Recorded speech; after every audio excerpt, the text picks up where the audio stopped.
What have been the problem areas for Burberry? Well, unfortunately, on the call, the CEO said that actually there was deceleration in all regions, but in particular, I think that the slowdown in travel retail in China has hit them.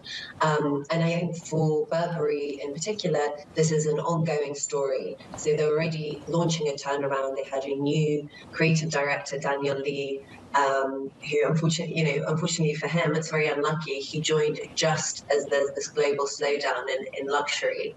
And now Burberry has got to convince the market that its turnaround is going to work, that it's going to also convince consumers to pay more for its collections, despite this massive slowdown in the run-up to Christmas.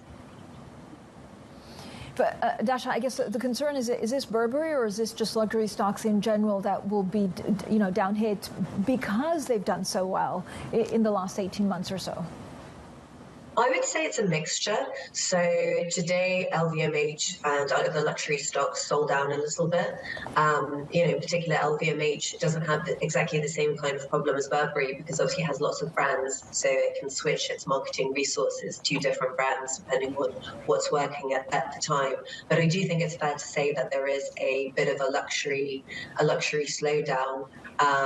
It's arguably, you could argue that it's a cost of living crisis, or it's the long-term post-COVID effects and rebalancing, and people running out of their savings that they had accumulated during the pandemic. But you can see it, for example, in drink stocks, particularly Remy Martin and the drinks division of LVMH has suffered because they sell these incredibly expensive bottles and have staked their strategy on convincing consumers to pay more and more per bottle.